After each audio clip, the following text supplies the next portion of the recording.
We did involve the Greater Manchester Keep INH public from the outset, and if you notice from the cards here, it's also got the National Pensioners Convention people on, and it's got Health Emergency, which John came from. So in that sense, you know, if anybody wanted to set up a meeting or anything in their area, they only need to contact any one of us to put in touch with everybody else, and we can build a broad event like we've tried to do today. The NHS doesn't belong to anybody in particular, it doesn't belong to unions, it doesn't belong to political parties, it belongs to everybody. And we need to be working together. Yesterday one of our branch officers went to see Andy Burnham and mentioned that we're having this conference, and he did actually agree. It said he was supportive of the event and against the closures at Bolton and Trafford.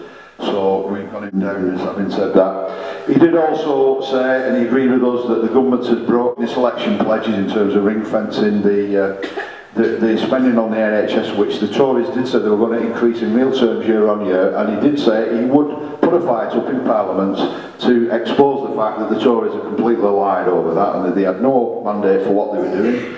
So I think that's good. He also did say we were right to be concerned about the outcome of this potential Healthy Together review. So it's not a question of us scaremongering, it is a Labour frontbench spokesman saying that.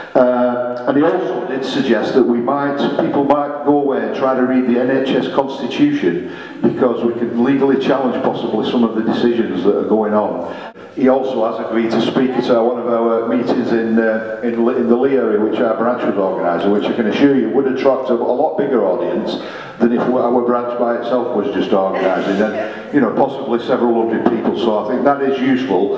I'm not saying I rely on them, but the point is we should be putting pressure on wherever we can, including from our own union. We've already had a guy from the political committee of Unite come up to us during this meeting and say we should put the motion that from our branch to McCluskey about having a national day of action around NHS to the political committee in Northern. So all these things have come forward. Now, in terms of where we go from here, I say it's really important that we get all your contact details before you go and leave here. So if you've not already left them, we need to know them so we can keep in touch with you. A meeting's been suggested on the 28th.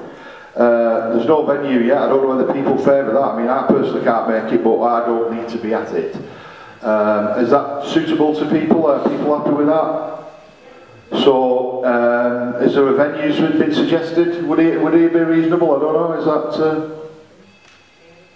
Yeah. It really depends whether we're sort of looking to each of the campaigns, just maybe sending one or two people.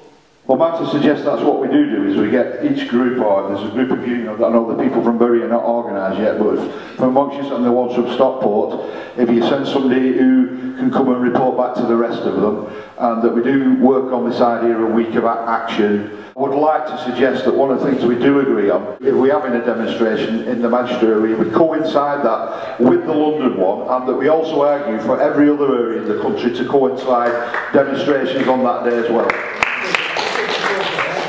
4th of May, do you think it was?